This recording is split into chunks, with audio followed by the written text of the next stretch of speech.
The observation deck at Rainier Memorial Hospital looked down on OR3 like a glass balcony over a stage.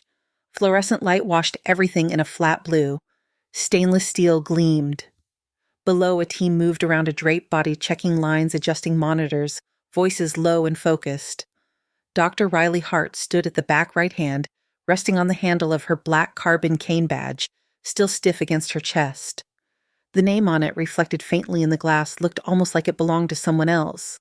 Riley Hart, MD, surgical intern.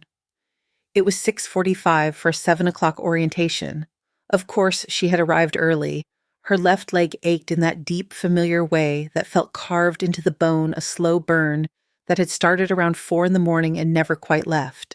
She shifted more weight onto her right side and let her eyes track the rhythm of the OR below the steady beep of the monitor, the soft hum of the anesthesia machine, the clean clink of metal as the scrub nurse laid instruments in precise rows. The board on the wall read OR3, laparoscopic appendectomy, Nolan Henry, 7:30, ding. 10:30, routine. Riley thought, watching the neat letters. That word always made her careful. The door behind her opened with a soft hiss of air. "You are the new intern." The voice had the calm weight of someone used to being heard. Riley turned. Dr. Alan Mercer stepped into the room. His white coat sat perfectly over a dark shirt and tie, silver hair combed back without a strand out of place. His shoes were polished enough that the overhead light caught on the leather. Up close, he smelled faintly of soap and coffee. "Yes, sir?" Riley said. "Dr. Hart, Riley Hart." Mercer's gaze dropped at once to her cane, traveled up the slim carbon shaft, paused at her hand, and finally reached her face with a detached clinical interest. "You are early, so," he said. "I like to see the room before I work in it," she answered. "This is observation. You will not be working for a while." She offered her hand. "It is good to meet you, Dr. Mercer." He looked at her hand but did not take it. Instead, he walked past her to the glass and clasped his own hands behind his back. "I read your file," he said. Her hand stayed in the air for 1 second too long, then she let it fall to her side. "State school, community college first. No research, no publications, no fellowships." He recited the details as if reading a lab report. No heat in the tone, just judgment packed into the choice of what to mention. "Yes, sir," Riley replied. "The program here is demanding." His eye slid back to the cane. "We do not lower the bar, and we do not compromise patient safety for accommodations." "I am fully cleared for surgical duty," she said. "Occupational health signed off." "Occupational health did not train at Hopkins," he said. A corner of her mouth twitched. "No, sir." Mercer turned from the glass. His gaze lingered on the way she balanced, careful with her left leg even while standing still. "Can you stand through a 6-hour case, Dr. Hart?" "I'm not asking for a theoretical answer." She held his stare. The ache climbed behind her kneecap, but she kept her voice steady. "Yes," she said. "I can." He searched her face as if looking for the lie.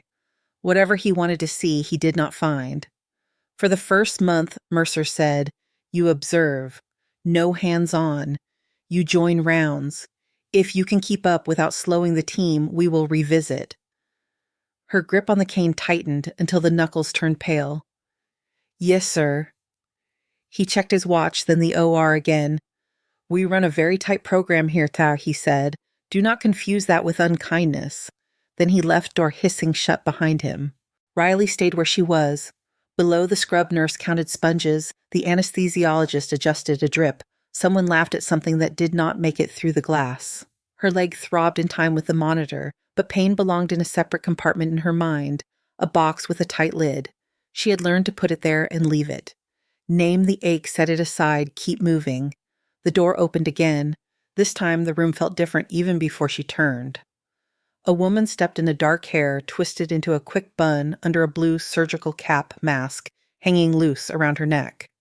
She spotted Riley, paused for half a heartbeat, then smiled with an easy warmth that cut through the sterile light. "You must be the new intern," she said. "Riley, right?" "That is me," Riley answered. The woman crossed the room and held out her hand without glancing at the cane. I am Maya Ortiz, second year. They send me to collect strays. Riley shook her hand. Maya's grip was firm and warm, confident, without being performative. Dr. Mercer already gave you the welcome speech. Yeah? Maya asked. In his own style, Riley said. Maya snorted quietly. Do not worry. He likes almost no one. If you did not train at Harvard or Hopkins, he assumes you learned anatomy from YouTube. Good to know I am not special, Riley said. Oh, you are special, Maya answered. Just not in the way he means. She leaned on the rail beside Riley and looked down at OR3. The team below was draping the patient bright blue cloths swallowed by the white light. You are on observation for a month, Maya asked. So he told me. Honestly, that is not terrible. My first month, I mostly stood in one place for hours, holding retractors and praying I would not faint into the field. Her tone stayed light, but Riley still caught the quick, automatic slide of Maya's eyes toward the cane. Curious alert, not pitying. Injury? Maya asked. The word came out soft, an open door, rather than a demand. Old one, Riley said. It does not affect my work. Then it is none of my business, Maya said simply. Some of the tightness between Riley's shoulder blades eased. You coming to the lounge after orientation? Maya went on. Coffee tastes like burned plastic, but it is free, and sometimes Dr. White brings bagels when she feels generous. She's one of the good ones. I will stop by. Oh, Riley said. Good. You are with my team on rounds. Try not to make me look slow. By 7:30, the surgical ward had shaken fully awake. Carts squeaked over scuffed vinyl phones, rang, monitors chirped behind closed doors. The cluster of residents formed around Mercer near the nurses' station and began moving as one blocked down the corridor. 12 white coats, 4 attendings, a handful of medical students trailing along the edges like stray satellites. Riley walked at the back beside Maya. The rubber tip of her cane tapped a steady beat on the floor, a muted click that fell into rhythm with the soft slap of shoes and the faint buzz of fluorescent lights. Her left leg protested by the third room, but protest was not a new language. She let the pain run in the background while she listened, watched, absorbed. First patient, a post-operative colectomy. Mercer fired questions and exhausted third year answered. A student fumbled and turned red. Second patient, small bowel obstruction. NG tube electrolyte imbalances.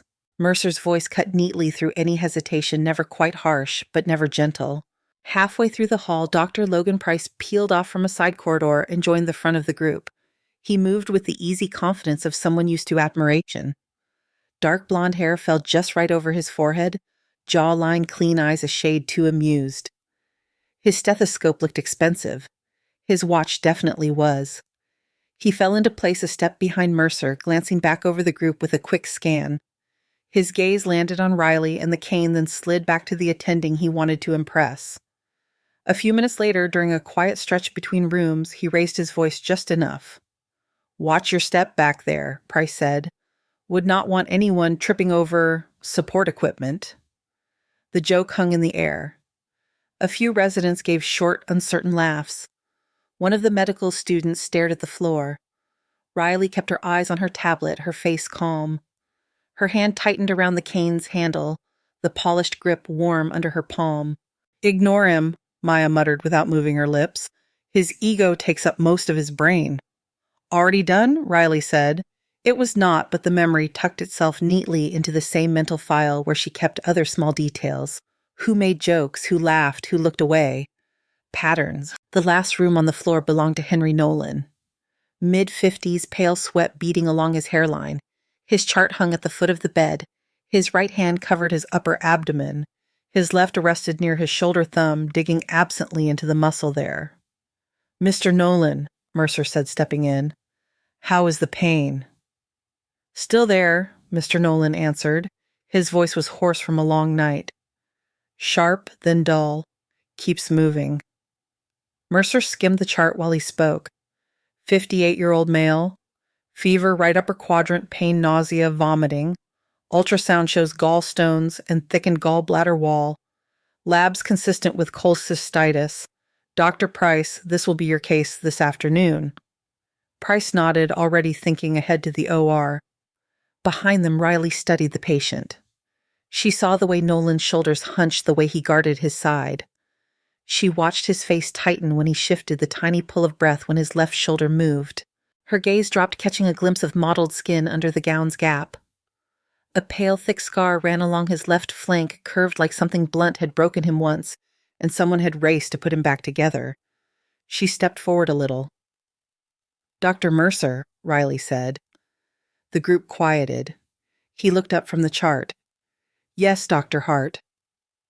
"May I see the chart for a moment?"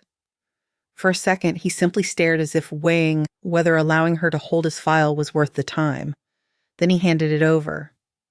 Riley flipped through the pages quickly. Imaging reports, labs, notes from the ER. Everything pointed to gallbladder disease. Nothing mentioned the old trauma. "You see something interesting, intern," Price said, the edges of his voice light but edged. Riley kept her eyes on the page. "Mr. Nolan is guarding his left shoulder," she said. "He has a scar on his left flank consistent with old blunt trauma.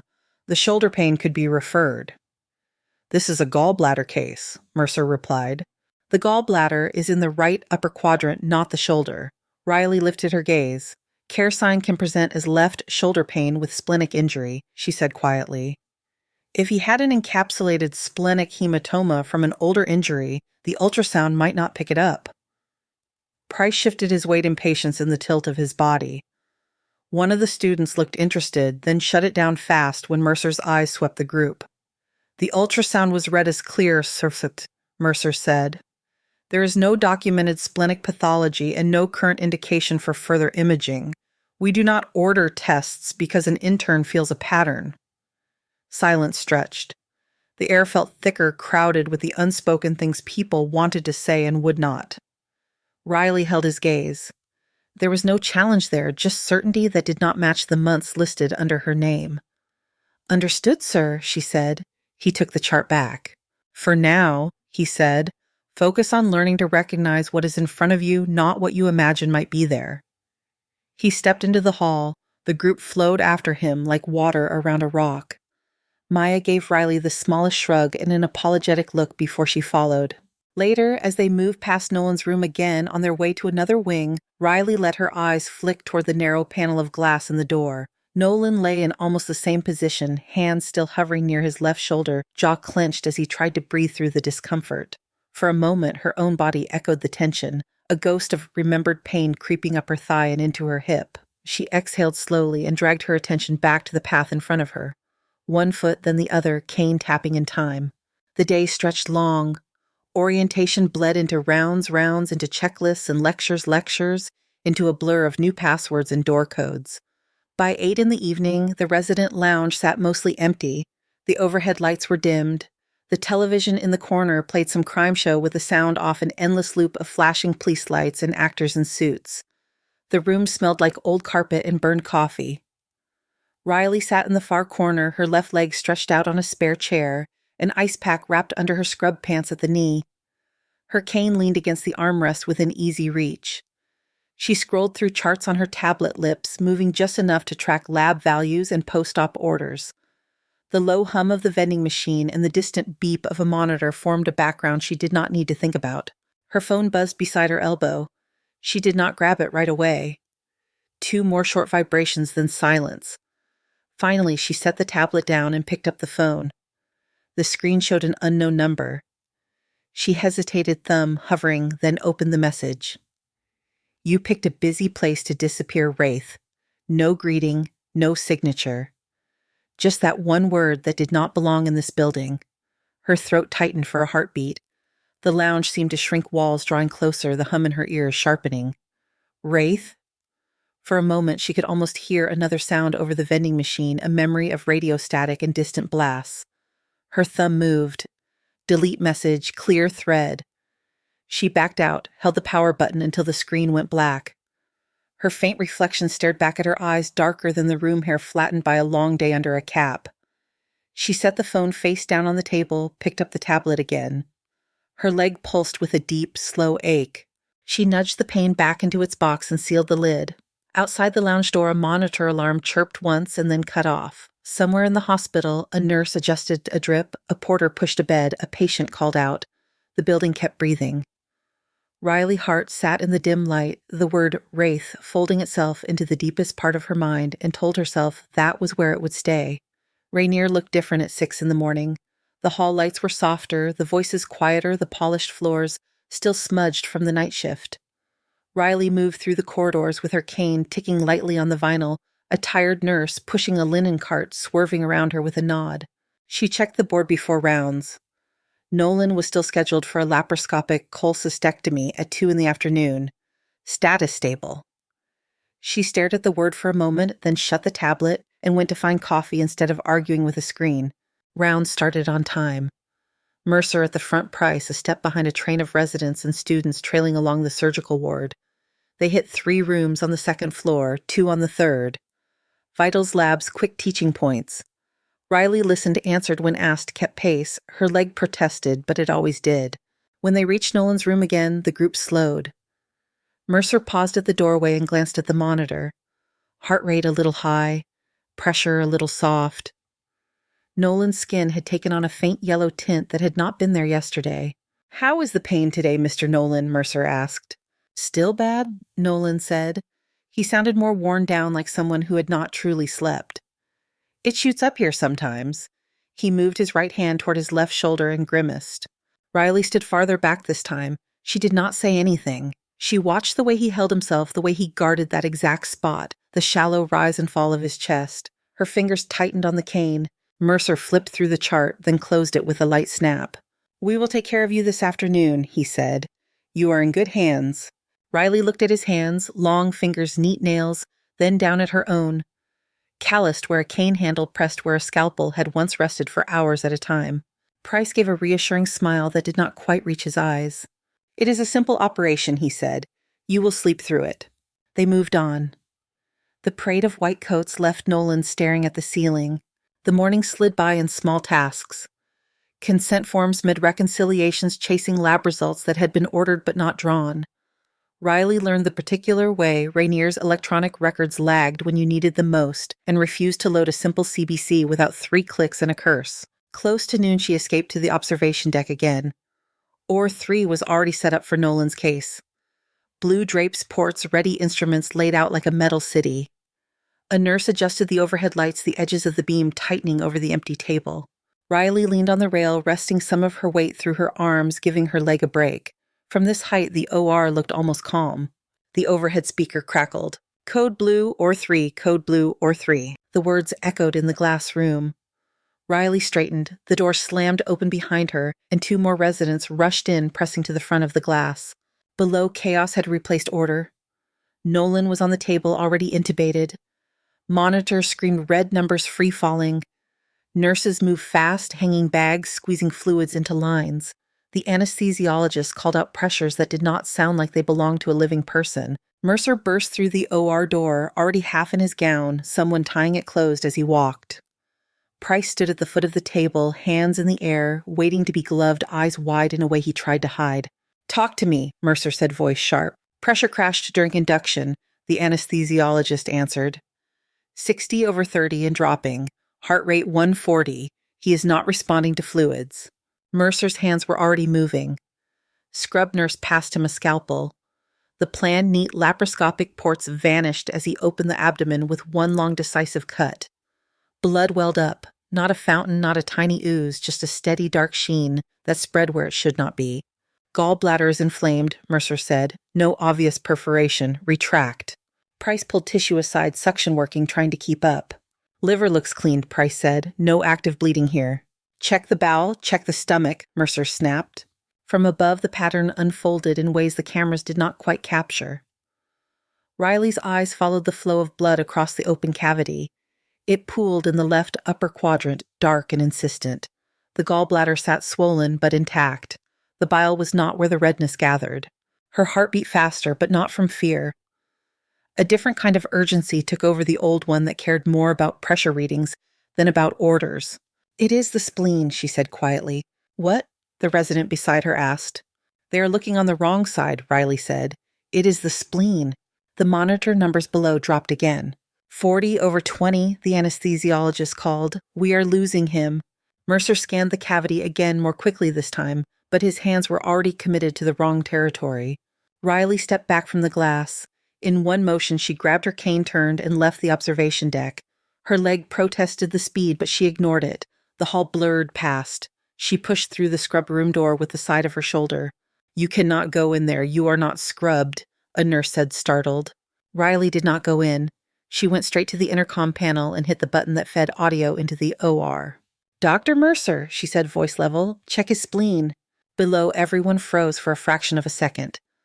Mercer's head snapped up, eyes searching for the source of the voice. He found the camera and threw it the vague shape of someone in the observation area.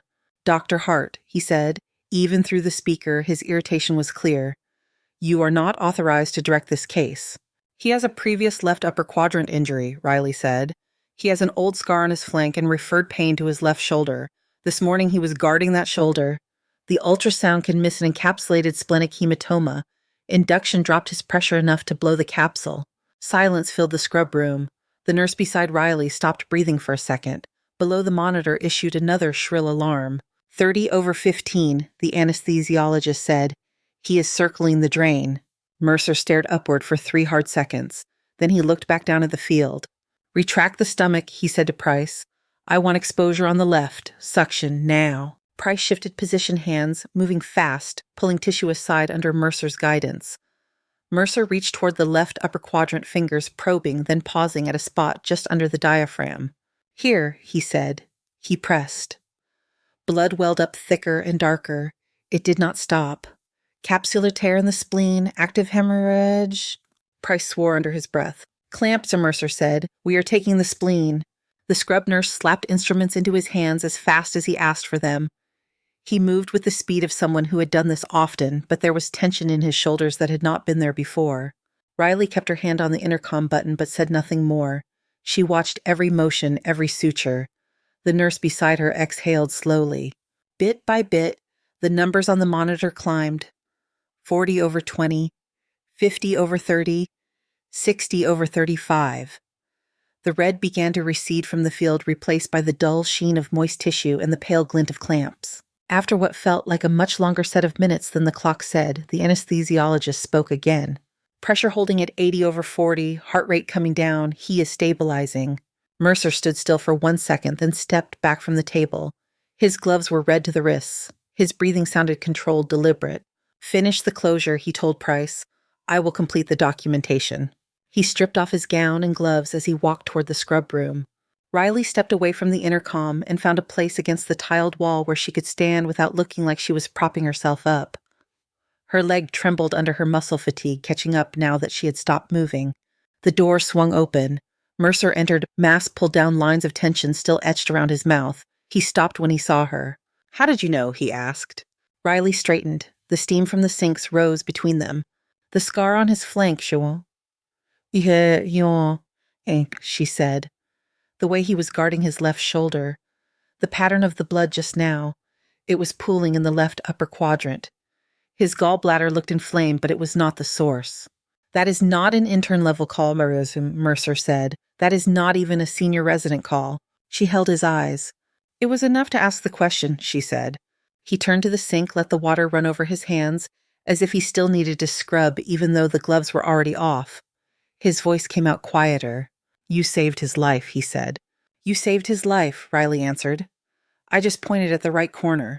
Do not be modest, Dr. Hart, he said. It is unhelpful. He shut off the water with an elbow reached for a towel. Pattern recognition like that does not appear in 6 weeks. He turned back toward her. Where did you train before you came here? Riley felt her throat tighten around an answer she could not afford to give. Rainier is my first surgical residency, she said. You saw that in my file. His eyes searched her face looking for the missing pieces. Before he could press, the overhead speaker crackled again. Trauma team to emergency department. Incoming motor vehicle collision. Mercer hesitated, torn between 2 pulls, then chose the one that was bleeding. We will revisit this, he said, later. He left. The door hissed shut behind him again. That night, the skills lab was empty except for the soft hum of the overhead lights and the faint antiseptic smell clinging to the air. Riley stood at one of the practice stations, a foam pad stretched over a plastic frame in front of her. She held a needle driver in her right hand, a pair of forceps in her left. The fake skin had been cut open in a straight line. She was closing it with a series of interrupted mattress sutures, each one placed fast and tight, the edges of the foam kissing each other cleanly as she tied. In-out cross tie. Her hands moved with a muscle memory that did not match the number of civilian months on her CV. You know that is not how they show it in the videos, right? The voice pulled her out of the rhythm. She looked up. Dr. Arjun Mehta leaned in the doorway, a coffee cup in one hand, his own ID badge turned backward on his chest. His hair was mussed, his expression curious. In which videos? Riley asked. Simulation videos, he said, walking in. The ones they make us watch during boot camp orientation. They teach a nice, lazy, simple interrupted. He stopped at her station and watched her finish another stitch. That, he said, nodding at her work, is a combat-style vertical mattress. My brother showed me something like that once. He is Army. It is just efficient, Riley said. Good edge aversion. Also good when you do not know how long the patient will actually keep the wound clean, Arjun said. Like, say, in a tent that keeps getting shot at. She set the needle driver down, feeling his gaze, trying to peel back layers. I like the technique, she said. It holds. He lifted his hands in surrender. I'm not accusing you of anything, he said. Just noticing. You are good with your hands. That is the job, she answered. Not as 6 weeks in, he said. Will be like days. He said quietly. The lab door opened again. Maya stuck her head in. There you are, she said. Price is holding court in the lounge and using your name a lot. Thought you might want to see the show. Riley exhaled once and stepped away from the pad. Stitches will still be here, Arjun said, half joking. So will Price, Maya said, unfortunately. The resident lounge hummed with low conversation by the time they got there. Someone had found a half-decent playlist and turned it down low. Takeout containers crowded one table. Price stood near the coffee machine with a soda in his hand, 2 interns and a med student orbiting him like satellites. I am just saying, he said loud enough for the room. It was a good guess. He saw Riley in the doorway and let his mouth curl into something like a smile. Our very own Oracle, he said, calling spleens from the balcony. Maya's shoulders stiffened beside her. It was not a guess, Riley said. Her voice stayed mild. It was anatomy. Sure, Price said. He took a sip of soda. And I'm not saying it was not useful. It was. You got lucky, and a man kept his blood inside his body. We all appreciate that. He tilted his cup in a mock toast. It usually takes years of training to see that kind of pattern, he went on. So either you are a genius, or you have been secretly moonlighting at another residency. Arjun spoke from the couch. Or she is just paying attention, he said. Relax, Price. Yes, Price said. I am complimenting her. Maya stepped in. That is a strange way of saying thank you, she said. Price's eyes cooled at the edges just for a moment, then he shrugged. We are all on the same team, Shakhi said. I'm sure Dr. Hart will have plenty of chances to show off her pattern skills. Riley picked up her tablet from the corner table where she had left it and sat ignoring the small nod of attention. The hum of the refrigerator filled the space between beats of conversation. Someone changed the channel on the mute television. For a while, they all pretended to be just co-workers winding down. The pager on Riley's waistband shrieked without warning, joined a heartbeat later by half a dozen others. The lounge snapped to attention. Mass casualty alert, the overhead speaker announced. Crane collapse at downtown construction site. All available surgical staff to emergency department. Takeout containers and cups were abandoned where they sat. The room emptied in under 10 seconds. The emergency department had already shed its usual shape by the time Riley arrived. Extra gurneys lined the halls. Yellow and red triage tags lay ready in neat stacks.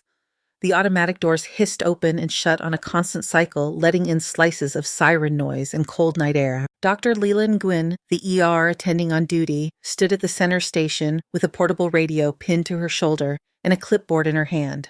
Her dark hair was tied back tight, her eyes sharp. Crane went over on a remodel downtown, she said, as Mercer and the surgical team reached her. Multiple trapped. Fire is still extricating.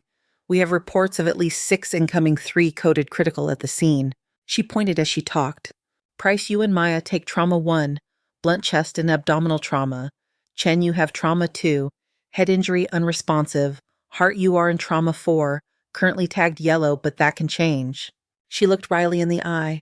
You good? She asked. Yes, Riley said. The first ambulance burst through the doors a minute later. A woman in her 30s, face gray and oxygen mask, fogging with each breath chest wrapped in improvised bandages. Paramedics called out vitals as they ran the gurney toward Trauma 1. The second patient came in almost on top of her. Young man, blood soaking his pant leg splint on his thigh, pressure held by a medic's hand. Compound femur fracture, heavy bleeding at the scene, tourniquet applied 15 minutes ago, the medic said. Riley waited at the doorway of Trauma 4, gloves on gown, tight as the third wave arrived. 2 paramedics wheeled in a man in his early 20s, Hispanic short buzz cut, training t-shirt cut open to expose his chest. His right leg was wrapped and splinted from knee to ankle. Dirt and concrete dust clung to his skin. Male 23, one of the paramedics said. Name is Diego Alvarez, Army out of JBLM, training accident crush injury from debris closed tib-fib fracture. Vital stable pain meds on board. Why is he here and not at base? Riley asked. Sight was closer to us than to them, the paramedic said. They diverted. They rolled Alvarez into Trauma 4. Riley stepped up to the gurney. Diego, she said, I am Dr. Hart. I am going to take a look at your leg. His eyes were wide but focused, fear contained by training. Yes, ma'am, he said. She cut away the rest of the torn pant leg and peeled back the temporary dressing. The skin around the fracture was swollen, mottled with bruising. His lower leg was deformed, angles wrong where bone should have been straight. Tiny black flecks dotted the skin around the break, embedded like seeds. Can you wiggle your toes for me? She asked. He did. Good capillary refill, warm skin, strong pulse in the foot. The fracture was ugly, but the blood flow held for now. How did this happen exactly? She asked, fingers palpating gently above and below the fracture, noting his flinch. Training Simsug, he said. We were running explosion drills. There was supposed to be a controlled blast. Something went wrong. The platform gave way. Debris came down. She looked closer at the tiny flecks in his skin. They were not just dirt. The pattern was too fine, too consistent. She smelled the faint, sharp tang of explosives still clinging to the bandage, a smell that did not show up in training videos. This was not a simulation charge, she said. Diego swallowed, eyes flicking to hers. Ma'am, he began. The fracture is from force, she said, keeping her voice even clinical. But these particles look like fragmentation. That is real blast residue, not squibs. He stared at her, the fear shifting shape. How do you know what an IED looks like in bone? He asked quietly. Her hands did not pause. She cleaned, irrigated, plucked out small foreign bodies with tweezers, her movements automatic and precise. I know fractures, she said. You know more than that, he answered. He watched the way she held the instruments, the efficiency of her motions. That grip, the way you check the pulse before you move anything, the way you talk. Try to keep your leg relaxed, she said. I need to set this. He did not let it go. We had a medic in Kandahar, Baradas, he said. Special operations attachment. We called her Wraith. Saved half a squad with a broken leg and a half-empty kit. People said she disappeared when she came home, ghosted everyone. Riley's fingers tightened for one fraction of a second around the bone ends as she prepared to reduce the fracture. It was a tiny hitch invisible to anyone not watching for it. Diego was watching. It is a common nickname, she said. No, it is not, he said, not with that hair, that limp, those hands. She sighed through her nose. This is going to hurt, she said. Do it, ma'am, he said. She pulled a line and pushed, setting the bones in one smooth, controlled motion. His body arched on the gurney, teeth clenched against a shout. The monitors jumped, then settled. He panted, sweat standing out on his forehead. Breath through it, she said, almost done. She splinted the leg, checked perfusion again, then wrapped the entire structure in a clean dressing. You will need surgery to pin this in the OR, she said, but you will walk again. Yes, ma'am, he said. He watched her hand as she wrote quick notes on the chart. Wraith. She froze for a heartbeat, then set the pen down. You need to rest, she said. Orthopedics will be down to see you soon. He caught her wrist with his fingers grip weak but intent. I will not tell anyone, Capaz, he said quietly. I know what it is like to want to leave a place behind. She looked at his hand on her skin, then at his face. There is nothing to tell, she said.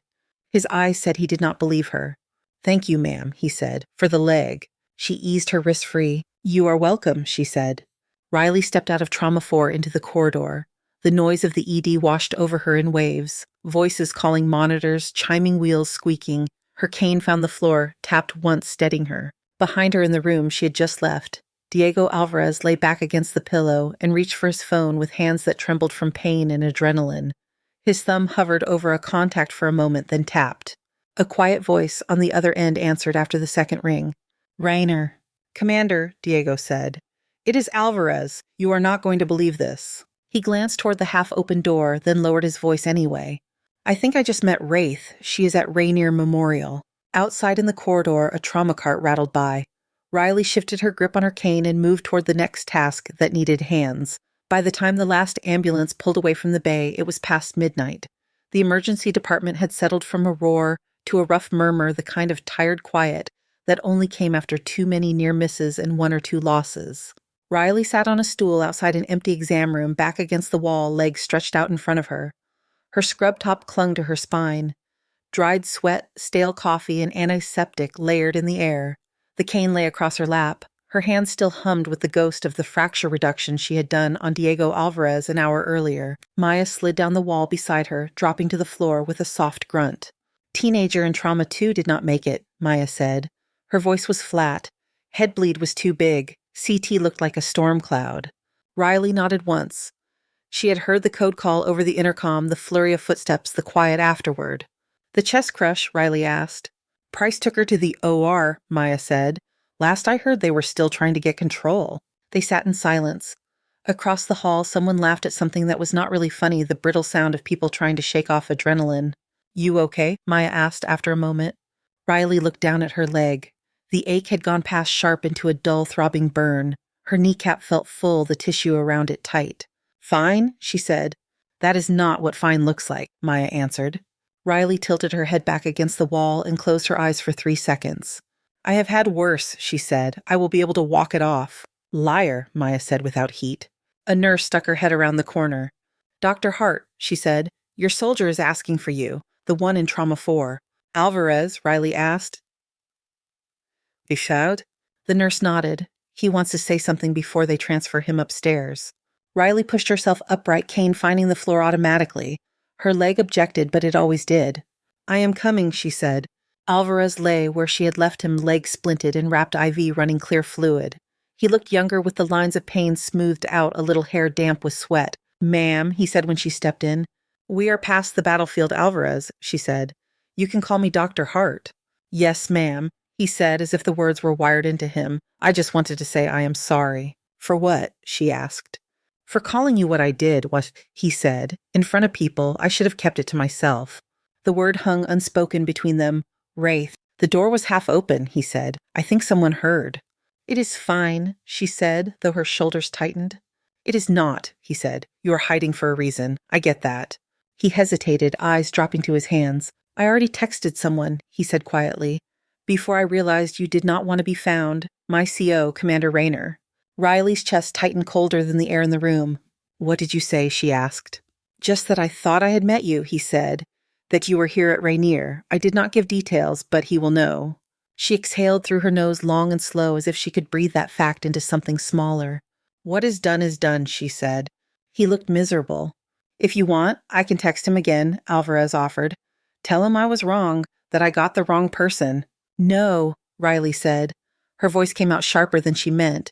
It softened a little on the next word. No, do not lie for me. He nodded. Whatever you are running from, he said. I hope you get where you are going. She did not answer that. She checked his vitals instead, listened to his lungs. Clear on the left, slightly diminished on the right, but nothing that worried her yet. You will be going upstairs soon, she said. They will schedule you for OR. You will be okay. Thank you, ma'am, he said again. Riley left the room, the weight of the name Raynor pressing at the back of her mind. She did not sleep much. 2 hours maybe in a call room that smelled like old pillows and dry erase markers, her body jolting awake at every distant alarm. When her pager buzzed at 5:30 with a generic day shift reminder, she was already staring at the ceiling. By 6:45, she stood outside Mercer's office with her cane and a paper cup of coffee that tasted like it had been burned twice. He had left a message before she crashed a few hours earlier. Office 7 in the morning. We need to talk. His door was closed, blinds tilted. She knocked. Come in, his voice saiu. She opened the door and stepped inside. The office did not have much clutter. Degrees on the wall, a framed photograph of a hiking trail with snow-capped mountains, a shelf of well-worn textbooks. Two monitors glowed on his desk, surgical schedules and lab lists open in tight windows. "Sit," he said not unkindly. She lowered herself into the chair opposite, leaning the cane within reach. He studied her for a second. "You look like you have been here all night," he said. "I have," she said. Before he could say more, his pager went off. The phone on his desk rang in the same breath. He picked it up. "Mercer," he said. As he listened, his face tightened. "How many vehicles?" he asked. "Any pediatric?"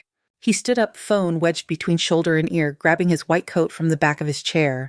"We will be right down," he said, and hung up. "Multi-car collision on I-5 Wednesdays," he said to Riley. 6 vehicles, several critical, 2 children. The word children hit something hard and deep inside her chest. For a moment, the office walls did not feel like they were in Seattle.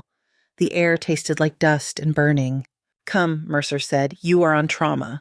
The emergency department at 7 in the morning felt like a completely different hospital than it had at midnight. The light was harsher now, daylight pushing in through the high windows, mixing with the overhead fluorescence. The controlled chaos had returned. Dr. Lila Nguyen stood at the central desk, again radio at her shoulder. 6 vehicles, chain reaction, she said as a Mercer approached.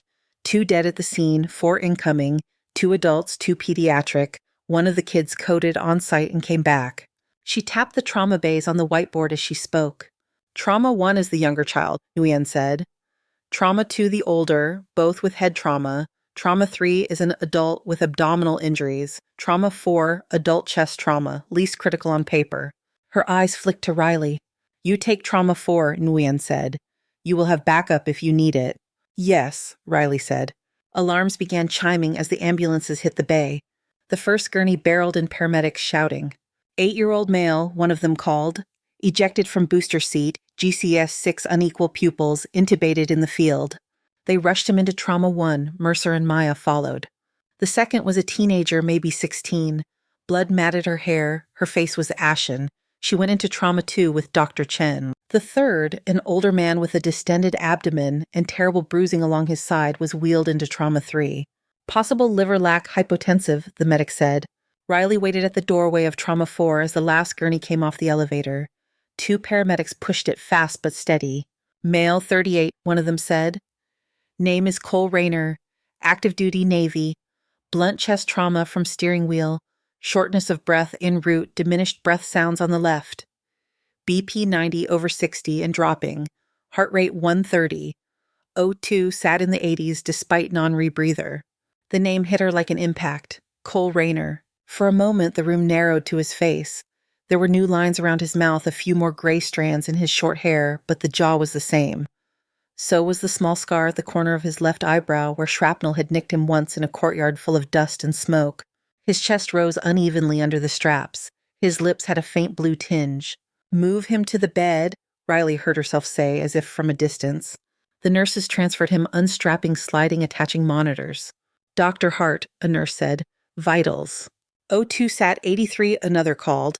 Pressure 85 over 50 and falling." Riley stepped to the side of the bed. Her hand closed over the cold metal of the rail to steady herself. Her leg felt suddenly far away. Up close, she could see the scar at his neck, too thin and white, where a field tracheotomy had once saved his airway. She had done that. Her own hands, different sands. "Doctor," the nurse prompted. Riley's throat closed. Her vision tunneled. For one terrifying second, she was back in a destroyed building, heat on her face, children crying behind a wall she could not reach. Rayner's weight slung over her shoulders, his blood soaking into her uniform. "I cannot," she heard herself say. The words slipped out barely, louder than a whisper. "What?" The nurse's eyes widened. "I cannot," Riley repeated.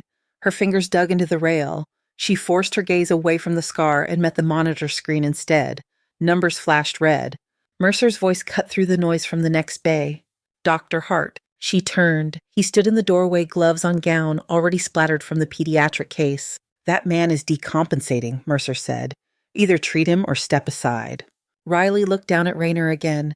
His chest rose in shallow, uneven breaths. The left side barely moved. The right side lifted higher, pulling his trachea slightly off-center. The sound of his breathing rattled through the mask. The world swayed for a heartbeat, then snapped into a clarity that felt almost like pain. The ED noise dropped away. It was just the sound of his air moving wrong, the pattern of his ribs, the tremor in the nurse's hand as she held the oxygen mask. Everyone not essential step back, Riley said. Her voice had changed. It came out low and carrying with a command in it that did not belong to an intern. The nurses moved, the paramedics moved, even Mercer stilled. Maya, Riley called. I need a 14-gauge needle and a chest tube tray, now. Maya was at the door in seconds, having handed off tasks in Trauma 1. She pulled open a cabinet, tossed a kit onto the bed, placed a needle into Riley's outstretched hand. Riley peeled off Rayner's gown to expose his chest fully. Bruising spread across his sternum and ribs, darker on the left. She placed her fingers along his clavicle, counting down, finding the second intercostal space mid-clavicular. Air sounded louder on the right, almost absent on the left. Tension pneumothorax left side, she said. No time for imaging. Mercer watched from the doorway, his eyes intent. Are you certain? He asked. Completely, she said. She swabbed his skin with antiseptic. Her hand did not shake. The needle felt familiar in her grip. She inserted it at the chosen point, angling just above the rib to avoid the neurovascular bundle pushing through skin, subcutaneous tissue, intercostal muscle. There was a moment of resistance, then a soft give. A hiss of air burst from the catheter, loud in the small room. Rayner's chest moved differently almost immediately, the left side beginning to lift. O2 sat increasing, a nurse called. 85, 88, 90. Riley exhaled once. Prep for chest tube, she said. He's going to need a longer-term solution than a needle. She marked the fifth intercostal space at the anterior axillary line, injected local anesthetic, even though he was already slipping under because habit demanded it. She made a small incision, spread the tissue with a clamp, then guided the tube in with practiced motions, feeling the pop as it entered the pleural space. More air escaped, followed by a small amount of blood. Connect to suction, she said. The nurse did. The water in the drainage chamber bubbled. The lung inflated more fully with each breath. The alarms on the monitor eased from frantic to urgent. Pressure 95 over 60 and rising, someone said. O2 sat 94. Riley taped the tube in place, covered the site with the dressing checked breath sounds again. Clearer now on the left, equal with the right. Good, she said. Her own heartbeat finally eased a fraction. She felt Mercer step up beside her. That was textbook, he said quietly. She did not look at him. Her eyes stayed on Rayner. Get thoracic surgery on board, Riley said. He will need evaluation for rib fractures and any underlying lung contusions. Rayner's eyelids fluttered. For a moment his gaze focused. His pupils tracked moved, found her face. Wraith, he rasped through the mask. The words scraped out of him, torn but sure. The room went still. Every nurse, every medic, Maya, even the intern in the corner, pretending to be invisible, looked at Riley. She leaned in closer so he could hear her over the hum of the suction. Stay still, she said. Breathe. You are okay for now. I knew Alvarez was not crazy, Rayner whispered. His mouth twitched in what might have been a smile. You really are here. His eyes slipped closed again as the sedative took hold. Get him to CT then to the OR, Riley said. The team moved. Gurney rails up, portable monitor attached. Chest tube secured. They rolled him out of Trauma 4 down the corridor toward imaging. Riley stepped back. Her hand found the edge of the counter behind her. The strength went out of her legs in a sudden rush. For a moment she thought they might buckle. The cane kept her upright. Maya watched her. They called you Wraith, Maya said. She was not smiling. Her eyes were very serious. What is that? Riley swallowed. Old nickname, she said. From where? Maya asked. Before Riley had to answer, Mercer's hand closed lightly around her elbow. My office, he said. Now! He did not wait for a reply, just turned and walked. Riley followed Kane, tapping across the tile. In his office, the light from outside had shifted. The sun sat higher, throwing stripes across the floor through the blinds. Mercer closed the door behind them and turned to face her. Sit, he said. She sat. He remained standing for a moment, one hand on the back of his chair, thinking. Then he moved around the desk and pulled open a drawer. He took out a thin folder and laid it down in front of her. After the splenic case yesterday, he said, I made a call to a colleague at Walter Reed. Her fingers hovered over the folder but did not touch it yet. Your suturing technique, your triage decisions, the way you moved today, Mercer said. They did not match your paperwork, so I asked about certain patterns, combat medicine patterns. He tapped the front of the folder. This is what he sent me, Mercer said. Public record now that parts of it are declassified. Riley opened the folder. On the first page was a printed email. Beneath it, a clipped report with several sections blacked out. At the top, in clean block letters, it read, United States Navy after action report. Operation Iron Harbor, Helmand Province. Her eyes moved over the lines. Special operations team ambushed an urban zone. Multiple casualties, building collapse, secondary explosion, one medical officer on site, Lieutenant Commander Riley A. Hart. She skimmed down the words, blurring, then sharpening. Medical officer sustained significant lower extremity injury during extraction of wounded personnel. Despite personal injury, officer continued providing advanced trauma care for 11 hours under fire, resulting in the survival of 8 SEAL operators and 3 local Allied civilians.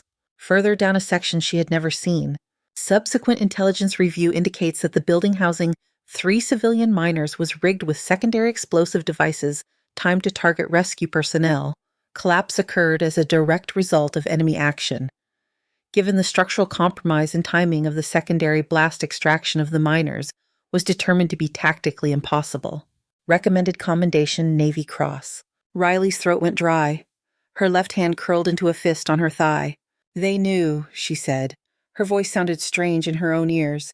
They knew the building was rigged. Yes, Mercer said. Intelligence knew. The investigation concluded months after you were medically retired. They said it was unstable, she said. Her eyes stayed fixed on the paragraph. They said to stay back, that more of us would die if we went in. I thought they were just afraid. They were afraid, Mercer said, and they were also right? Her vision blurred. She blinked hard and the words swam back into focus. 3 children died in that building, she said. And 11 people did not, Mercer answered. His voice stayed calm. Because you refused to stop. She shook her head once, a small, violent motion. I could hear them, she said, calling out. I could not get to them. My leg would not move fast enough. She pressed her fingertips into her eyes for a moment as if she could erase the images there. I left them, she said. You were forced out by a second explosion, Mercer said. You were blown into a wall. Your leg was shattered. 2 more detonations followed. That is in the report as well. He waited until she lowered her hands and looked at him. You have been carrying all of that as your personal failure, he said. When in reality it was a combination of enemy tactics and command decisions, neither of which were yours. It does not change that they are dead, she said.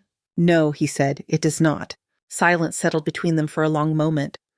Outside, a helicopter passed low, the faint thrum of rotors barely audible. Why did you hide this? Mercer asked quietly. Why start over here as if you had never held a scalpel before? Riley looked down at her leg, at the faint outline of the brace she wore under her scrubs. Because when I came home, she said slowly, every time someone heard the word Helmand, they looked at me like I was a ghost story. They did not see a surgeon. They saw something that made them uncomfortable. Her mouth twisted. And because when I closed my eyes, all I saw were the kids I did not get to, she said, not the ones I saved. I did not want that version of me near a civilian OR. So you buried her, Mercer said. I thought if I stripped my history down to the degrees, views, and the license, she said, maybe I could just be another intern who got yelled at for being slow. I wanted to learn the things I did not know without everyone expecting miracles every time I walked into a room. You did not want your war to walk into the hospital with you, he said. She nodded. It followed anyway, she said. He leaned back in his chair. Lieutenant Commander Hart, he said. She flinched at the title. You are not an intern pretending to be more than you are, Mercer said. You are a surgeon pretending to be much less.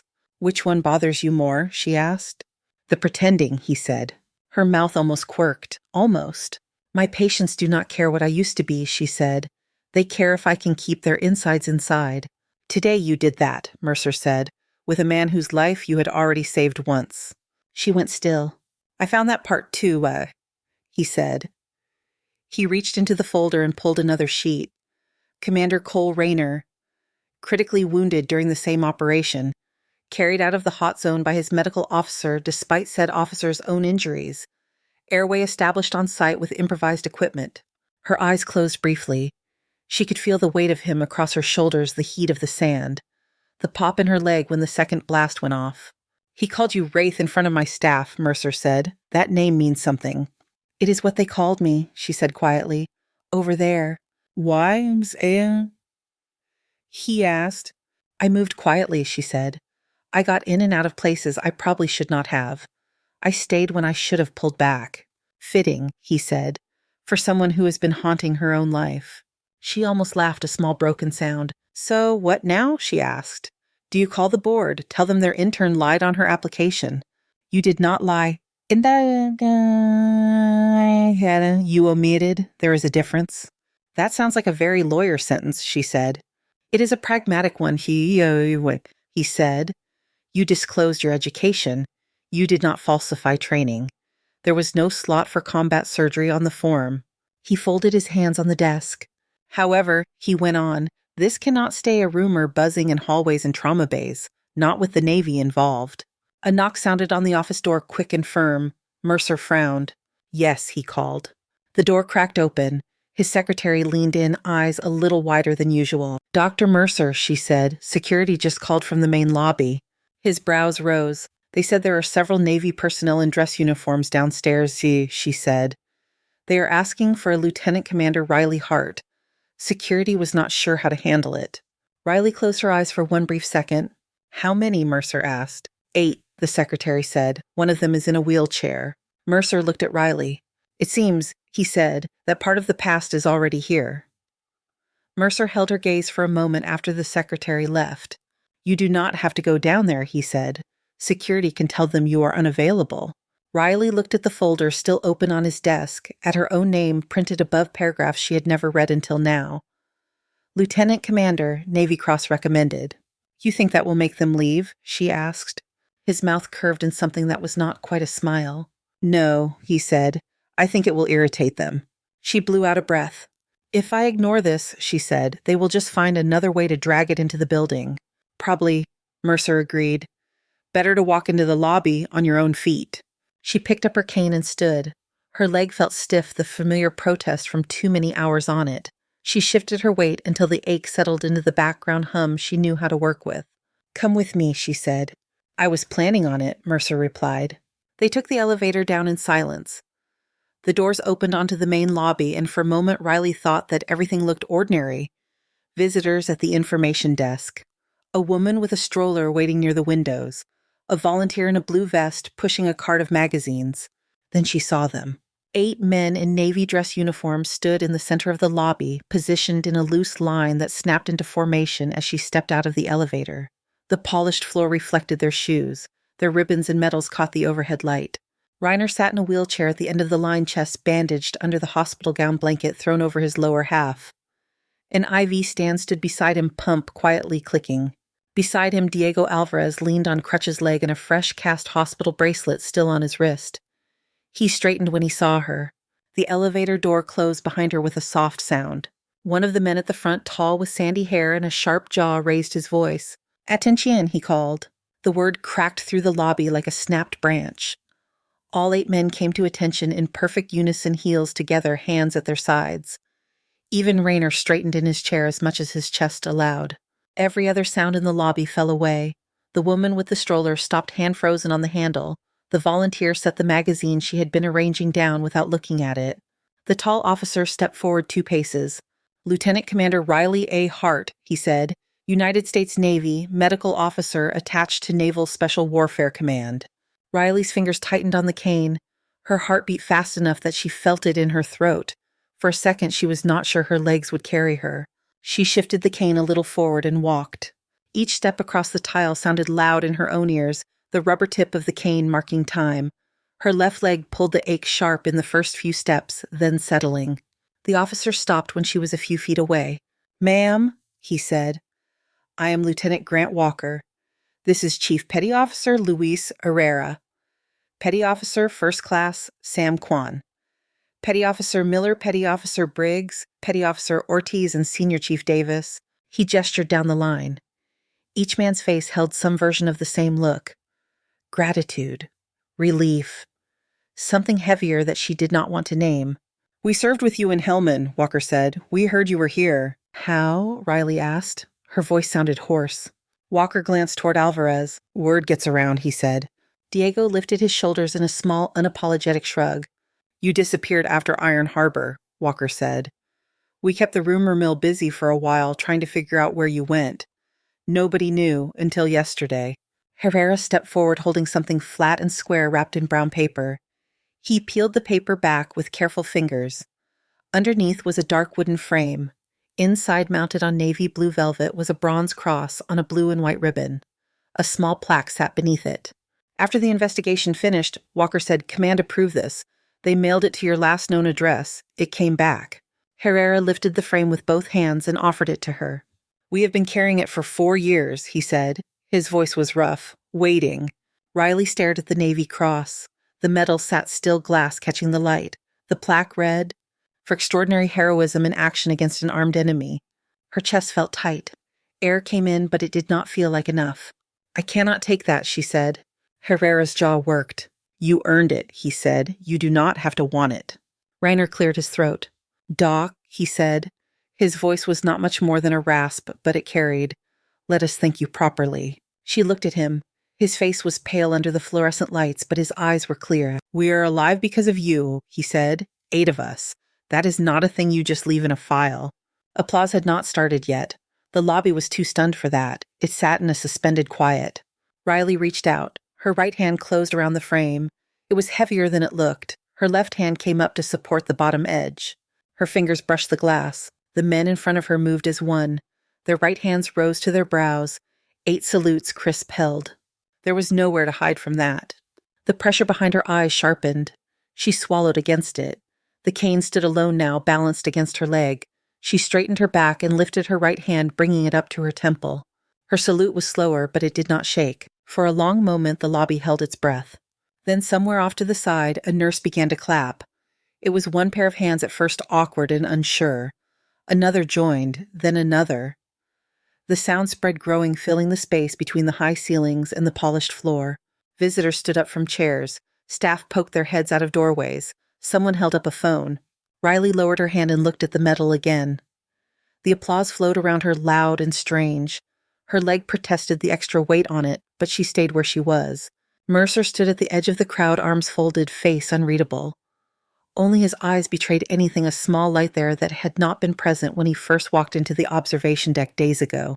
"Ma'am," Walker said when the clapping began to fade, "we booked the small conference room on the 2nd floor. If you have time, we would like to talk without an audience." She nodded. "I can give you a few minutes," she said. They moved as a group to the elevator. The doors closed on the lingering whispers of the lobby. The conference room was too clean for the history it was about to hold. Whiteboard on the wall, long table stack of untouched notepads in the center. The metal sat in front of Riley, the polished wood warm under her fingertips.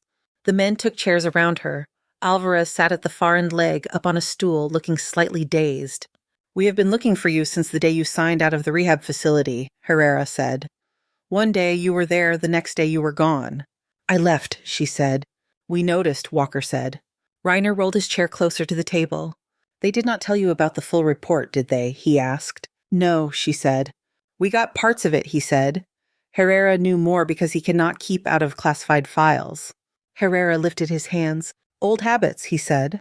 "You have spent 4 years thinking you failed those kids," Reiner said, while command sat on language that said exactly the opposite. Riley glanced down at the metal, then back at him. "Why did you come?" she asked. "Really?" "Because we are still breathing," Herrera said. "I have a wife, 2 boys. They only exist because you refused to drop me when my femur snapped.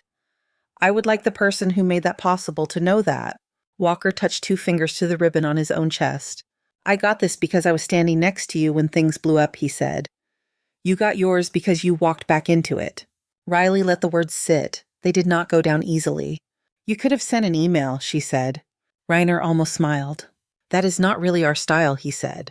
A knock sounded at the door. Maya's head appeared around it, eyes flicking from the uniforms to the metal. "Sorry to interrupt," she said. "Dr. Hart, ICU called. Commander Rainer's post-chest tube CT is back. They want a thoracic surgeon to evaluate. Mercer's taking him, but he told me to tell you, and I quote, 'She is scrubbing with me.'" Reiner looked from Maya to Riley.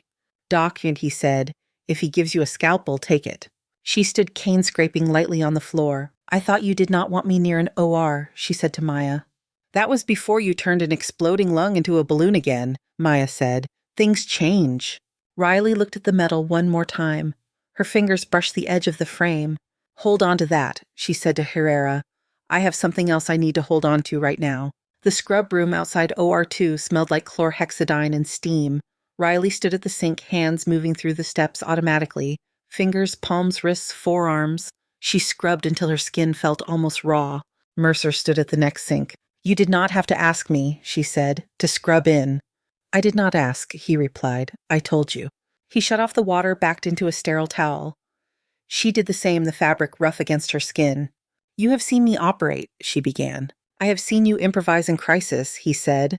"I have not seen you in a controlled theater. I am curious." They gowned and gloved. The OR doors opened with their usual sigh. Inside, Rayner lay prepped in draped monitors, humming ventilator, sighing in rhythm with his breath. The chest tube still in place, connected to suction at the foot of the bed. The thoracic team stood ready. A scrub nurse checked the instruments again, eyes scanning the trays. "Dr. Hart will be taking lead," Mercer said. There was a small ripple at that. Thoracic attending Dr. Patel raised an eyebrow but did not argue.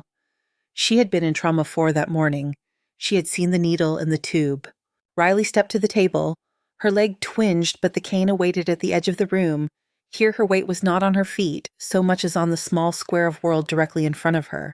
She placed her gloved hands on either side of the draped field for a second, grounding herself. 3 fractures on the left, Dr. Patel said, pointing to the CT images on the monitor. Ribs 3 through 5, possible laceration to the upper lobe of the lung. Hemothorax minimal, but we should explore. Understood, Riley said. Whenever you are ready, Mercer told her.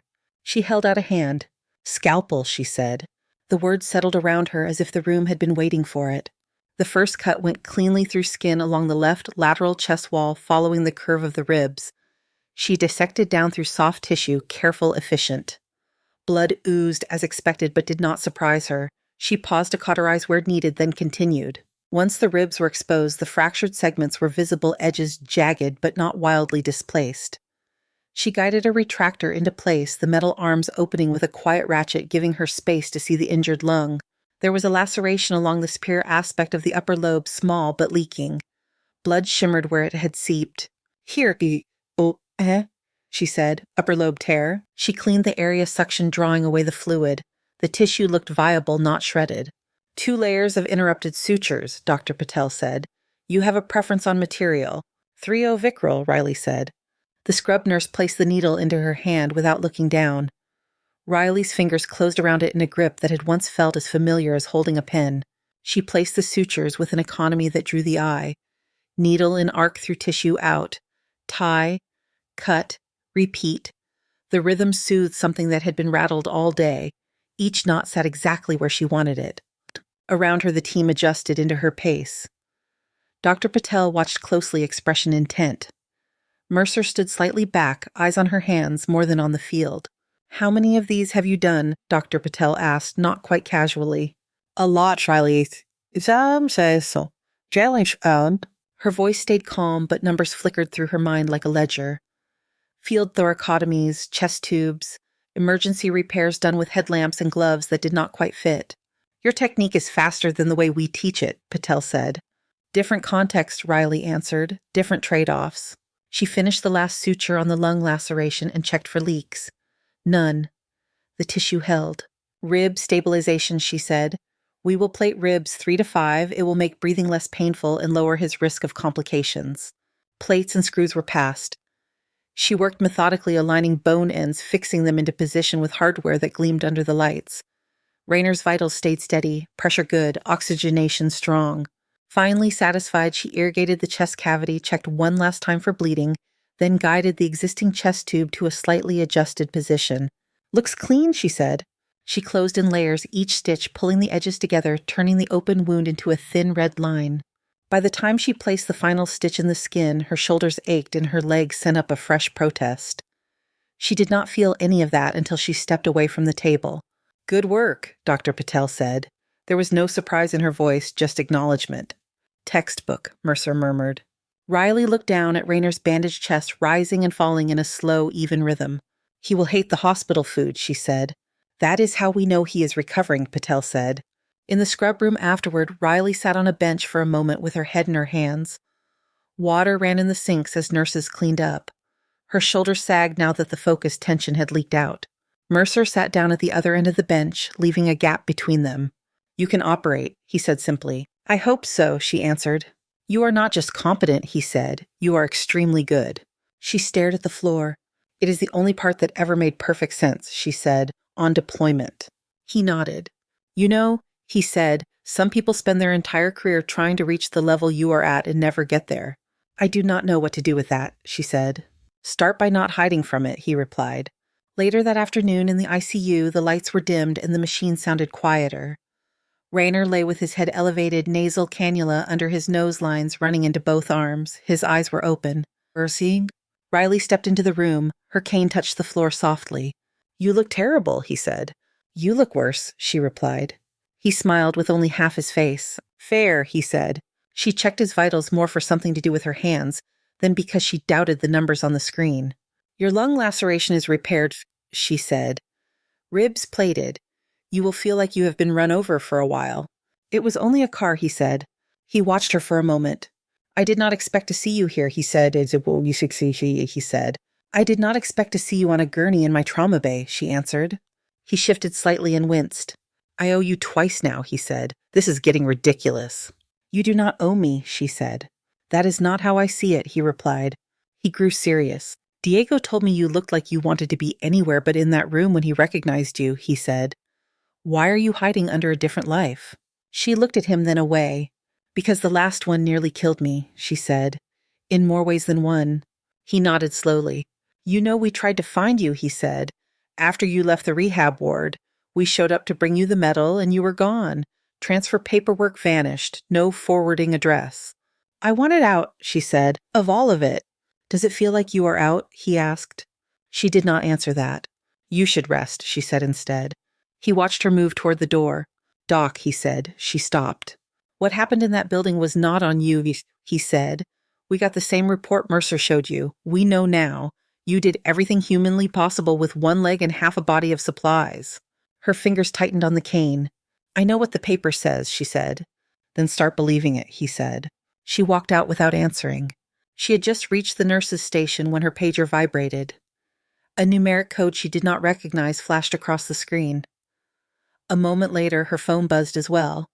It had been turned back on since the lobby silent until now. A message from Mercer. Board meeting. Conference room 4B, question of your status. Come now. She swallowed once and turned toward the elevators. The conference room on the 4th floor was already full when she arrived. The hospital's chief medical officer, Dr. Evelyn Cho, sat at the head of the table. 2 other board members flanked her. A lawyer from the hospital's legal department occupied a seat near the end papers neatly stacked. Mercer sat along one side. Maya stood against the wall. Logan Price occupied a chair opposite the board, posture straight. Riley stepped in, every head turned. Dr. Hart, Dr. Cho said, please take a seat. Riley crossed the room, cane tapping softly, and sat in the empty chair that faced the board. This is a formal review, Dr. Cho said. Dr. Price has brought forth a concern about your application to this program. We are here to discuss it. Price cleared his throat. My concern, he began, is that Dr. Hart has misrepresented her level of prior training. That misrepresentation may have affected her placement in this residency. Dr. Cho glanced at him. Be specific, she said. Her file lists no prior surgical residency, Price said. No fellowships, no attending posts. Yet in the last 48 hours, she has demonstrated skills on par with a seasoned trauma surgeon. I believe she has significant experience that she concealed, thereby taking a spot meant for someone who actually needed basic training. Dr. Hart, Dr. Cho said, do you have a response? Riley looked at Price, then at the board. My application listed my medical school, my internship, my licenses, she said. I did not list any civilian surgical residency because I did not have one. That part is accurate. You left out the part where you were a combat surgeon, Price said. The application did not have a field for combat surgery, Riley said. That is a technicality, he shot back. That is a truth, Mercer said. Dr. Cho raised a hand. One at a time, she said. She focused on Riley. Did you serve in the military as a surgeon? Dr. Cho asked. Yes, Riley said. There was no point in sliding around it now. I was a Navy medical officer. Did you perform operative procedures during that time, Dr. Cho asked. Yes, Riley said. Did you omit that from your application with the intent to gain an unfair advantage? Cho asked. No, Riley answered. I did not think of it as an advantage. What did you think of it as? Cho asked. Riley looked down at her hands, then back up. As something that would make it harder to be treated like everyone else, she said. I wanted to start fresh in a civilian setting. I wanted to learn what I did not know without my past being the loudest thing in the room. Yet it is very relevant to your current work, Price said. It affects expectations, supervision, liability. It also affects survival rates, Mercer said. Dr. Cho looked at him. You have data, she asked. Not compiled in a spreadsheet, Gia? He said, but I have cases. Mr. Nolan would be dead without her call on his spleen. Commander Rayner would be dead without her needle in his chest. She recognized an IED injury in Alvarez that most of us would have written off as a simple crush. She has raised the game in my department in less than 2 weeks. That is not the issue, Price said. The issue is trust. Trust runs both ways, Maya said from the wall. Dr. Cho glanced at her. You are Dr. Ortiz, she said. Yes, Maya said. Second year. I have worked side by side with Dr. Hart since she arrived. She has never made me feel small. She has never flaunted what she can do. If anything, she holds back. Maybe she should not. Walker appeared in the doorway.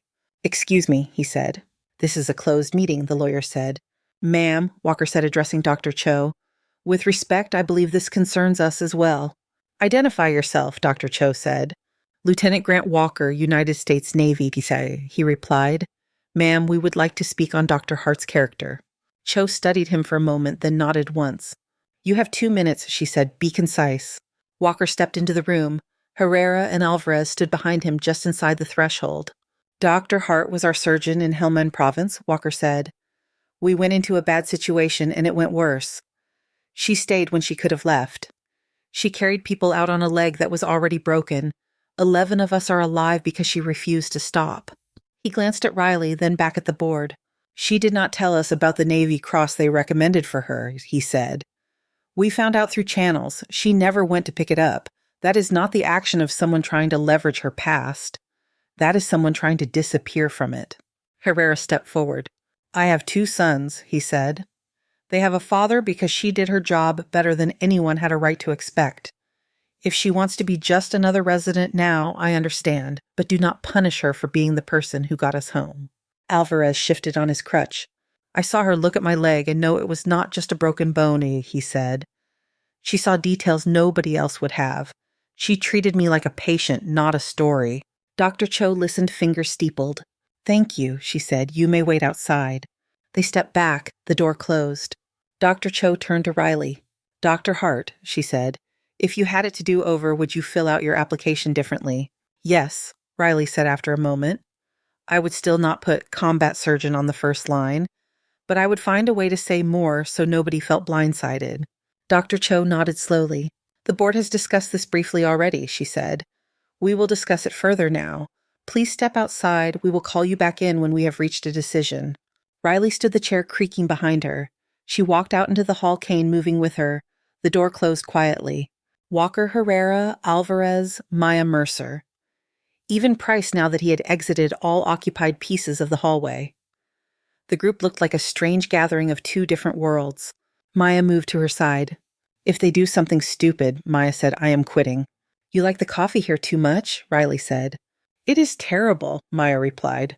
Exactly, Riley said. Nobody else would put up with that. Maya's mouth twitched. You okay? She asked. No, Riley said, but I am upright. They did not have to wait long.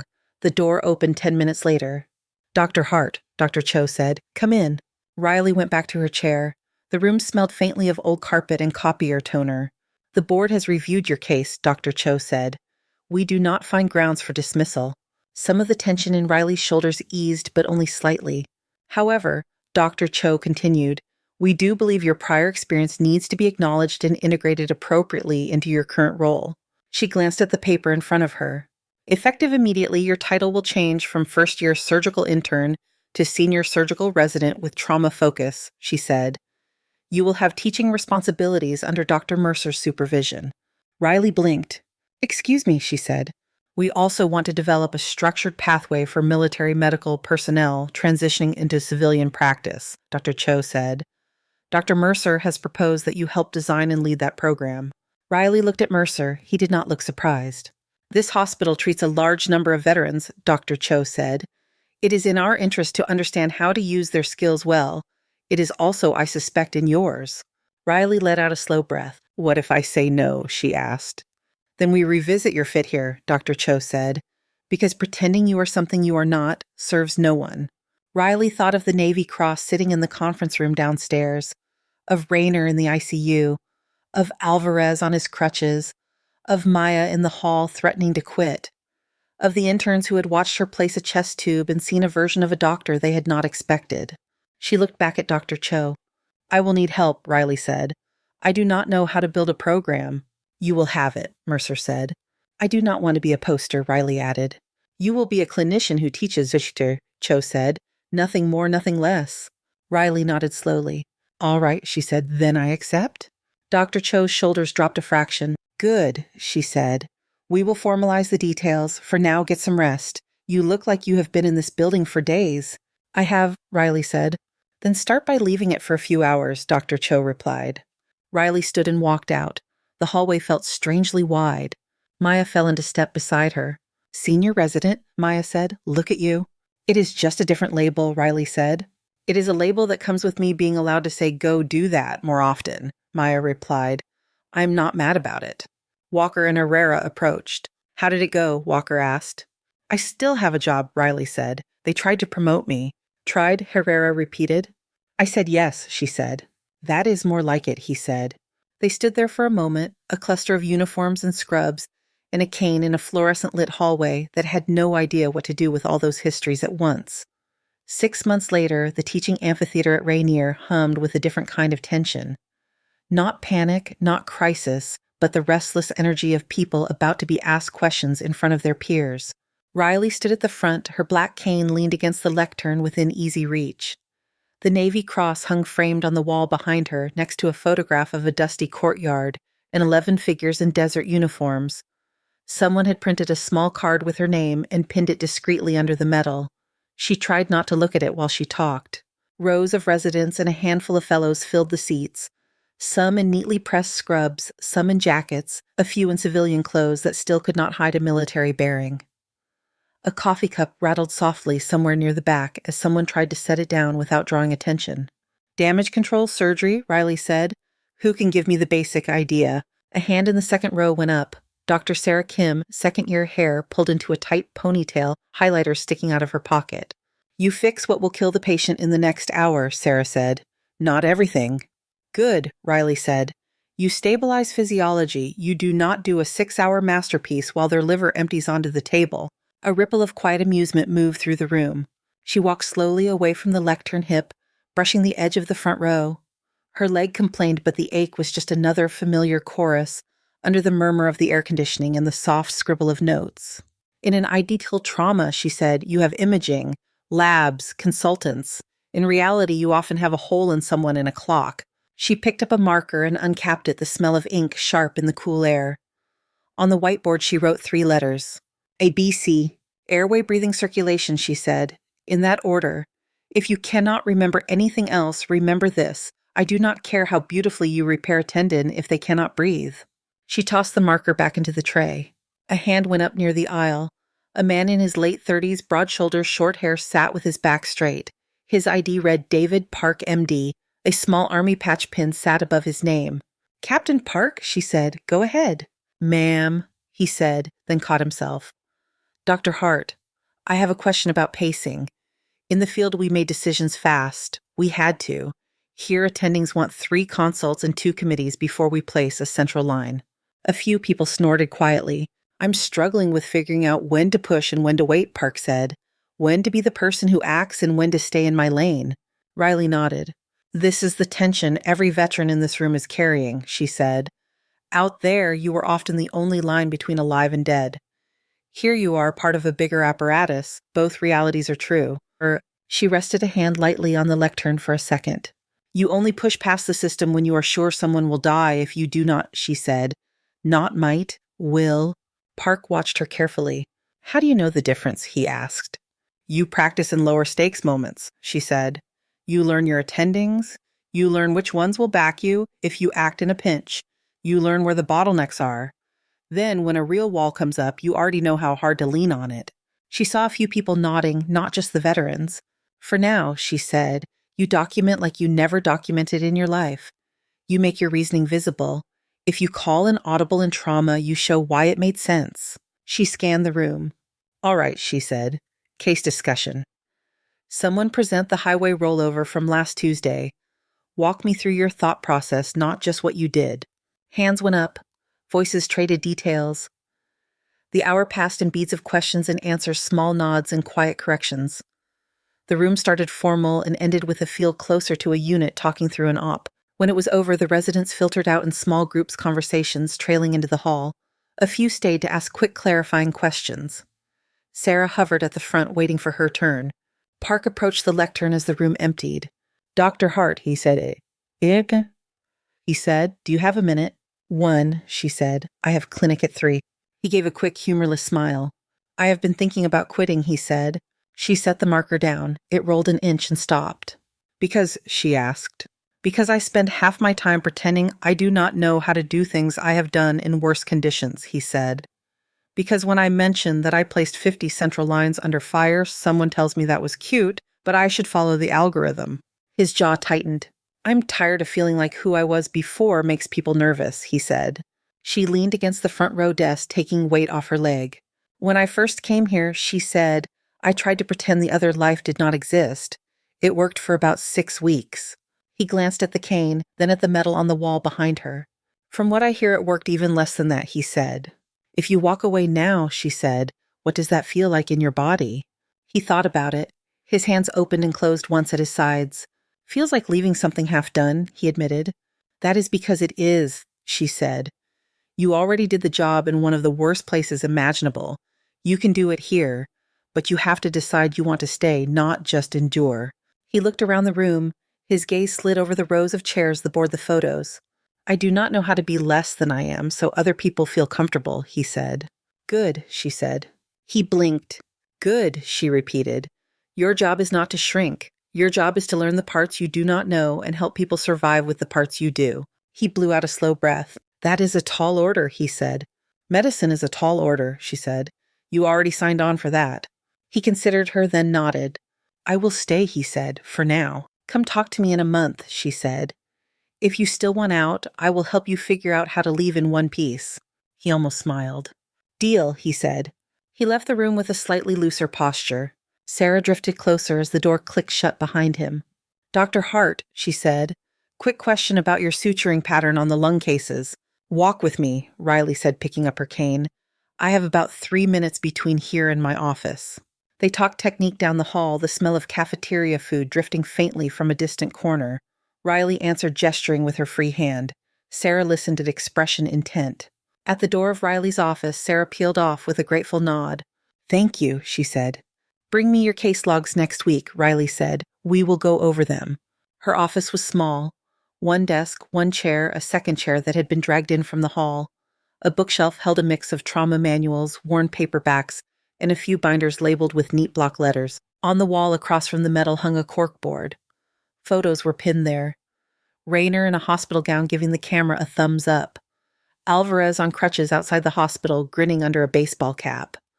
A group shot of Park and 3 other vets from the program, all in scrubs, all pretending they were not looking at the lens. Riley sat propped her leg on a rolling stool and opened her laptop. A blank document glowed on the screen, the cursor winking at the top. At the top of the page, she typed, Letter of recommendation. Emily Herrera. Someone knocked lightly on the open door. Come in, she said. A young woman stepped in. Blonde hair pulled back into a loose braid backpack over one shoulder. She wore jeans and a t-shirt with the logo of a community college. Dr. Hart, she said. I'm sorry, the receptionist said I could find you here. You did, Riley said. You are Emily. Yes, the woman said. Emily Herrera. She glanced at the Navy Cross, then back at Riley. My dad is Luis, she said. Herrera. Riley smiled, small but genuine. I see the resemblance, she said. Emily shifted her weight fingers, tightening briefly around the strap of her bag. I wanted to say thank you, she said. I know you hear that a lot, but I needed to say it myself. You do not owe me that, Riley said. My dad does, Emily replied. And I do too. He would not be here if you had walked away. She took a breath. I am applying to medical school, she said. I want to be a trauma surgeon. Riley leaned back in her chair. That is a hard choice, she said. I know, Emily said. I grew up with nightmares in the next room. I know he still wakes up some nights thinking he is somewhere else, but he's here. He walked me down the aisle last year. She reached into her bag and pulled out an envelope. These are my transcripts, she said, and my personal statement. I was hoping you might consider writing a recommendation. Riley took the envelope. The paper felt heavier than it should. Why trauma? Riley asked. You could pick dermatology, sleep, regular meals. Emily laughed once. Because I know what it feels like to have someone disappear into an OR and come back alive, she said. I watched my mom's face when they told her he made it. I want to be that person for someone else. Her eyes were bright steady. That sounds naive when I say it out loud, she added. It sounds clear, Riley said. She looked down at the envelope again, then back up. I will read this, she will say. Yes, she said, and I will write you a letter if I can do it honestly. Emily nodded. That is all I'm asking, she said. She hesitated at the door. My dad told me about the building, she said softly. About the kids. I know you probably do not want to hear it from me, but he never thought that was your fault. Riley's hand tightened on the arm of her chair. Tell him, she said, that I'm working on believing him. Emily's expression softened. I will, she said. She left. The hallway swallowed her footsteps. Riley sat for a moment listening to the low hum of the building. She opened the envelope, skimmed Emily's statement. Certain phrases caught her eye, words like fear and gratitude and second chances. She set the papers aside. Her phone buzzed on the desk. Reiner Alvarez set a date, June. Wedding will be here in town. He says if you do not come, he will find a way to schedule a non-urgent trauma consult just to drag you in. Riley huffed a small laugh. She typed back. Back. Depends on my call schedule. The reply came almost at once. That is not a no. Proud of you, Wraith. She let the phone rest in her hand for a moment, then set it down. Her pager went off a second later, vibrating sharp against her hip. Level 1 trauma. ED. Now. She closed the laptop without saving and stood. The cane was already in her hand by the time she reached the doorway. The hallway outside her office smelled faintly of bleach and coffee. A nurse hurried past with a stack of charts. Somewhere above, a helicopter's rotors beat the air, the sound muffled through layers of concrete. By the time she reached the elevator, 2 other residents had fallen in beside her, panting slightly. The doors opened. They stepped in. You taking the lead, one of them asked. If they let me, she said. The elevator chimed for the ground floor. The door slid open onto a corridor that led straight to the emergency department. The noise grew with each step. Voices calling vitals wheels, rattling the sharp electronic keening of a monitor pushed just past its limits. The automatic doors to the ED stood open. Through them, she could see 3 gurneys being wheeled in almost at once. Color tags swung from wrists and ankles. One patient cried out high and raw. Another lay too still. Dr. Nguyen stood at the center again, eyes taking everything in. Heart, she called as soon as she saw her. You have the middle one, blunt abdominal trauma, possible pelvic fracture. They are circling. Move. Got it, Riley said. She stepped forward, cane, finding the rhythm of the floor. The medic at the head of the middle gurney started rattling off numbers before she even reached for the rail. Male late 20s, he said. Unrestrained driver rollover, hypotensive in the field, 2 liters in, pressure still soft. Riley's hand landed on the gurney. She matched its speed, walking beside it as they rolled into the trauma bay. On 3, she said. 1, 2, 3. They transferred the patient to the bed in a smooth lift. Her cane bumped the side rail and then stopped propped where she needed it. Airway is clear, she said. Breathing shallow. Get me a chest film, pelvis film, 2 large bore IVs, type and cross. Hands moved. People responded. The room settled into that familiar pattern where everyone knew their role and her voice tied it all together. Her pulse jumped. Her leg ached. Her mind felt clear. She pressed her palm lightly against the patient's abdomen. Guarded rigid. Blood pressure sagging on the monitor. Probable intra-abdominal bleed, she said. Warm him. Call the OR. Tell them we are coming. She glanced around the room. Park was inserting a line. Sarah was pressing gauze to a scalp wound. A new intern watched her hands and copied her movements on a second patient down the hall. Riley Hart straightened the weight of the cane under one hand, a stethoscope hanging around her neck, a navy cross on a wall a few stories up. The ED noise swelled around her. All right, she said to the team. Let us work. The words settled over the room like a starting gun. The monitors beeped. The suction hissed. The overhead lights burned hot and white. The building stood full of people who had no idea whose history was stitched into its halls. The gurneys kept coming. Her hand stayed steady. Thank you so much for listening to today's story.